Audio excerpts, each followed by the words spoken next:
I hope you all are doing well. आज मैं आपको अपनी इस वीडियो में बताऊंगा कि how to join Indian Army, जो कि वर्ल्ड की बेहतरीन आर्मियों में से एक है। आप उसे ज्वाइन कैसे कर सकते हैं, ये सारी जानकारी मैं आपको दूंगा।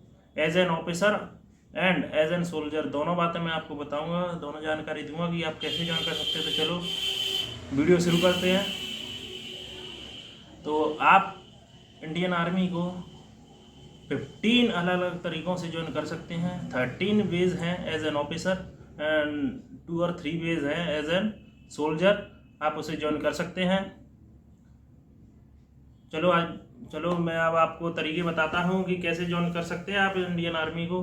तो नंबर 1 है 10+2 के बाद सीधा एनडीए एज एन ऑफिसर के लिए एनडीए भर्ती, और एज एन सोल्जर के लिए सीधा रैली भर्ती होती हैं, जनरल ड्यूटी के टेस्ट निकलते हैं, वो है तरीका।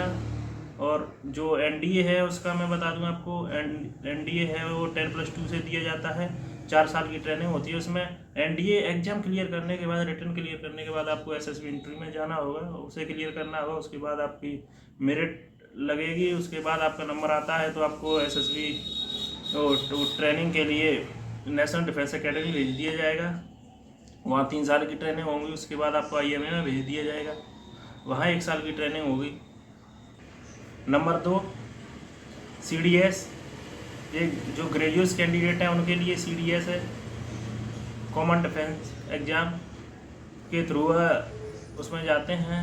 जो एज एन ऑफिसर ज्वाइन करते हैं इंडियन आर्मी को, वो ग्रेजुएशन के बाद भी कर सकते हैं, उनके लिए सीडीएस है। नंबर 3 है 10+2 TS entry, technical entry scheme है। नंबर 3 है टीजीसी, टेक्निकल ग्रेजुएट कोर्स है। नंबर 5 पे आप जा सकते हैं, यूनिवर्सिटी एंट्री स्कीम होती है। नंबर 5 यूनिवर्सिटी एंट्री स्कीम है, वहाँ से आप जा सकते हैं। वो जो इंजीनियर ग्रेजुएट होते हैं उनके लिए होती है।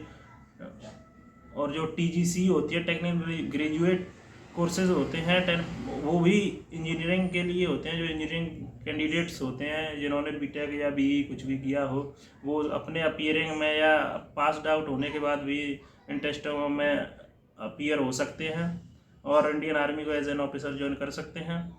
और नंबर 6 है short service commission entry SSC tech, वो भी टेक्निकल ग्रेजुएट के लिए है। वो वुमेंस एंड मेंस दोनों के लिए होती है। साल में 2 बार होते हैं इन सभी के टेस्ट। जो अब एनडीए एंड सीडीएस को अपनी यूपीएससी इंस्टीट्यूट कंडक्ट कराता है, और एसएससी टेक को एसएससी वाले कराते हैं। एसएससी टेक की एक वुमेन के लिए एंट्री होती है, एक मैन के लिए, दोनों के साल में 2 बार फॉर्म निकलते हैं। आप फॉर्म डालिए और as an officer Indian Army को ज्वाइन कीजिए। उसके बाद नंबर 7 पे आती है एनसीसी एंट्री। यह स्पेशल एंट्री होती है एनसीसी कैडेटों के लिए। अगर आप एनसीसी कैडेट हैं तो आप डायरेक्ट आर्मी ज्वाइन कर सकते हैं ग्रेजुएशन के बाद एज एन ऑफिसर, सीधा आपको एंट्री मिल जाएगी। उसके लिए भी आपको एसएसबी टेस्ट तो देना ही पड़ेगा, एसएसबी का एंट्री भी देना पड़ेगा। और उसके बाद होती है जैग एंट्री। इसमें जो जज होते हैं, जो एडवोकेट होते हैं, उनकी एंट्री होती है। जैग एडवोकेट एंट्री, जो मैंने जैग एंट्री है वो आपको मैंने बता दी, जैग एंट्री होती है। फिर एक शॉर्ट सर्विस कमीशन होता है, वो वुमेनों के लिए होता है। एसएससी टेक जो वुमेन के लिए होता है, वो मैंने आपको पहले ही बता दिया। 9-10 तरीके तो ये हो गए।